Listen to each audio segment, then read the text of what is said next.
Hello dear viewers and welcome to RTD's English News Edition. Here are our major stories. The President of the Republic, His Excellency Ismail Magere, has received this morning a high-level Ethiopian delegation. President Erdogan announces the boycott of American electronic devices. The head of state, His Excellency Ismail Magere, has received today late in the morning a high-level Ethiopian delegation led by Mr. Rokne Gebeyehu, the foreign minister of this country, brother, friend and neighbor. During this audience, the head of the Ethiopian diplomacy delivered to the President of the Republic a message from the Ethiopian Prime Minister, Mr. Abiy Ahmed Ali, whose content was then revealed to the media. The message from the Prime Minister of Ethiopia is an official reaffirmation of the Federal Democratic Republic of Ethiopia for its commitment to the preservation and promotion of the privileged and exceptional links that binds the Republic of Djibouti, said the Ethiopian Minister of Foreign Affairs. And this trust between Djibouti and Ethiopia was affirmed at the meeting between the President and the Ethiopian delegation led by the Minister of Foreign Affairs of Ethiopia, the Ambassador of the Republic of Djibouti to the Federal Democratic Republic of Ethiopia, Mohammed Idris Farah, and the Djiboutian Foreign Minister Mahmoud Ali Yusuf took part in the hearing. On the Ethiopian side, in addition to the presence of the Ambassador of the Federal Democratic Republic of Ethiopia to the Republic of Djibouti, Mr. Shamibo Fitamo Adipo, the Director General of the African Department of the Ethiopian Ministry of Foreign Affairs, Mr. Mahmoud Dirir, participated in this meeting. The Ethiopian Minister of Foreign Affairs stressed that he is in Djibouti in his second country during an interview at the end of the meeting with the President. Let's listen to him. I came to visit my brother Mahmoud, and today, Excellency the President received me. Is in office. As always, this relationship is one of the strongest relationships in the region. I came here to reaffirm that this relationship is, in terms of any kind of issue, this relation is one of very important relationship for Ethiopia. I brought a greeting and a message from Excellency the Prime Minister of Ethiopia, Dr. Abiy Ahmed, to Excellency the President. And first and foremost, this strategic relationship will continue as it is, and even further we will strengthen this relationship, number one. Number two, there are some incidents that happened, for example, in Redawa, which we are saddened. As Ethiopian, we are really, immediately we send condolences to my brother Mahmoud, and the Prime Minister, Dr. Abiy, sent a letter of condolences to Excellency the President. Really, that really not represents the relationship between Ethiopia, and that not represents the good relationship of the people of Ethiopia and the people of Djibouti. So that was bad incident. We condemned that incident. Today, before I came here, I received a report from the Redawa. The culprits, the criminals, the suspected criminals are already, they are catching them and they are under investigation. We hope that they will get they will face the strong term of justice. So that is one incident. The other incident, Ethiopians from here, some of Ethiopians are living from Djibouti. So this is their home. They came here because this is their home, their place, the same people. And Excellency the President reaffirmed to me that the people of Ethiopia, the brothers and sisters, will continue to live side by side with Djiboutians as they were before. So this incident should be stopped, and the normal, the brothership, the sistership relationship should continue as it was before. And I am hopeful that this should be the end of everything. These are very small incidents that cannot show the big picture, that the relationship that we have with Djibouti. This is my home for me. Mahmoud is his home in Ethiopia, so this is not a country-to-country relationship. This is a brother's relationship with brothers. This is a relation, very strategic relations. I am here to reaffirm to the people of Djibouti this relation, this very strong relationship cannot be evaluated by simple incidents. So that's why Excellency the President, his wise wisdom, the wisdom he have, the relationship he have with Excellency Prime Minister of Ethiopia, continue to navigate in all weathers, that Ethiopia and Djibouti will remain strong partners and friends. As for the Djibouti Minister of Foreign Affairs and International Cooperation, Mahmoud Ali Yusuf, who took part in the meeting, welcomed the trip to Djibouti by the high-level Ethiopian delegation led by Mr. Workney. This visit is timely, he said, in the sense that it has the value of denying and thinking false information disseminated here and there recently, and reporting the degradation and depreciation of relations between Djibouti and Ethiopia, affirmed Mahmoud Ali Yusuf. In this press release, the Republic of Djibouti is ranked 4th in the ranking of African countries in terms of economic growth. This information was made public as part of the World Bank's 2018 report, a prestigious global institution whose mission is to develop top 10 the best performing economies in the Black Continent. In its report, the World Bank estimates the economic growth of the Republic of Djibouti at 7% and makes a non-exhaustive inventory of the reasons for the good health of the economy, achieving a greater control over public and private spending, and the strengthening of foreign direct investments is, according to the World Bank Report 2018, the source of Djibouti's good economic performance. The paper emphasizes that it is mainly the recent policies adopted to improve the business environment that have substantially contributed to the strengthening of our economic arrangements. Continuing with the national news, former Prime Minister Dileita Mohamed Dileita is taking part of the information mission of International Organization of the Francophonie, which supervised the last round of presidential election that took place in Mali.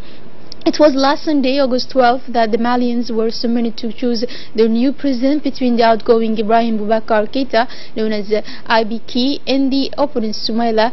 The team from the International Organization of the Francophonie, led by the Special Envoy Michel Jean, Secretary General of la Francophonie, and including former Prime Minister Dileita Mohamed Dileita, managed to travel the country to ensure the smooth running of the election. A career diplomat, former ambassador to Ethiopia, and former Prime Minister Dileita Mohamed Dileita has served as a special envoy or head of the mission of the African Union. He has held a position in Libya, Comoros, Seychelles, and Rwanda. In 7 months, he went to Mali 4 times. In Mali, the OIF delegation experienced very well with the new method of political monitoring desired by Michel Jean to act well before the elections on multifaceted domains, support to the media, audit of the electoral register, training of those involved in the process, in helping institutional actors and those in the society. Like the other hospitals in the country, the Sheiko Hospital in Balbala has recorded a significant drop in the admission rate of measles cases. The epidemic has dropped by more than 60% thanks to the implementation of the effective measles response plan. It is indeed a plan of the response implemented by the Ministry of Health against the recent outbreak of measles, which includes a preventive component with a targeted campaign against measles vaccinations and a curative component through the emergency and care facilities set up at the 2 reference hospitals in the capital. This significant decrease is the result of the effort of the health department to effectively fight measles, which mainly affected children under 5. Although this downward trend in the number of cases of measles has been observed, the health authorities call the population to be vigilant, especially during this period of end of holidays, and all suspected cases of measles should be promptly reported, and affected children immediately transported to the health facilities. More importantly, parents must vaccinate their children at the nearest health centers. The State Secretariat for Social Affairs, in partnership with the NGO WAMI, has distributed a lot of food for 500 households in the sub-prefecture of Yoboki.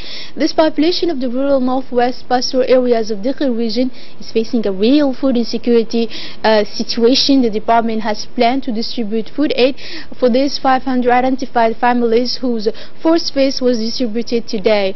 The second and last phase will take place in the next 4 days, and this initiative is not the first time. The department has always been more generous and more supportive of these fellow citizens, especially with the vulnerable ones.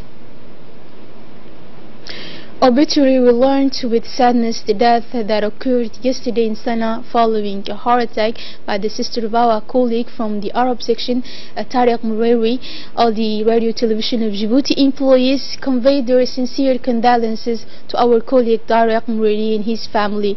We pray to God to grant her his mercy and to welcome her into his eternal paradise. Amen.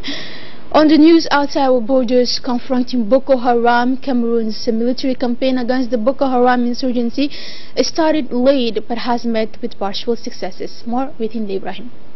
For the last 2.5 years, Cameroon has confronted the insurgents of the Nigerian porn group Boko Haram.